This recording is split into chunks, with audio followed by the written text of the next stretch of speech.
मास मास धरी नलकूप अचल मरामती पाई कहिला शुणुनी प्रशासन। गोटे नलकूपरे साहा भरसा गाँ लोके।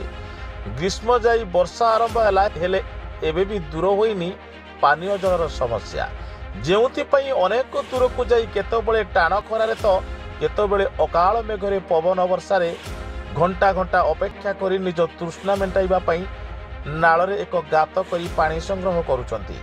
एमिति एक दृश्य देखा मिली नुआपड़ा जिला बोडेन ब्लॉक स्थित करंगामाल ग्राम पंचायत अधीन कुलिंगामाल ग्राम। यह ग्रामटी हूँ 3 वार्ड विशिष्ट ग्राम जो 1000 ऊर्ध्व जनसंख्या रही रही 7 गोटी नलकूप। किछि नलकूपरू पानी बाहर तो आउ किछि पीबार योग्य पानी बाहर नहीं, जार शिकार होइछंती कुलिंगामाल बस्तीपड़ा लोके। गोटे पड़ारे पाखापाखि 400 ऊर्ध्व जनसंख्या रही, सेथि मध्यरु 2 गोटी नलकूप अछि।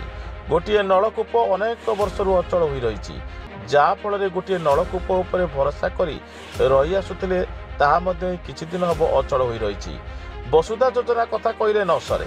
राज्य सरकार वसुधा को नहीं बाहा मारिथिया बेले सेथिरु मध्य मैला पानी बाहरुछि, जेउथिपाई नलकूप मरामती पाई पड़ावासी अनेक थर विभागीय अधिकारी को जणाइबा परे मध्य ए पर्यंत मरामती होई पारु नाही, जहा फल पिला छुआ को छाड़ी अनेक दूर को जाई पानी संग्रह करुछंती।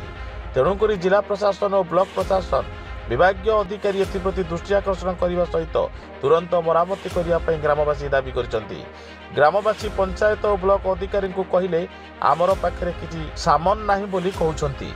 जिला अधिकारी को कहले आमको एमिति किछि खबर आसनी बोली कुंभकर्ण निद्रारे शोइछंती। गाँ लोके पानी पाई 2 किलोमीटर पानी आणुछंती। ए दृश्य देखि करी भी प्रशासन चुप। नुआपड़ा जिलूर मुख्य प्रतिनिधि ओम प्रकाश चौधरी रिपोर्ट, साई सत्य न्यूज।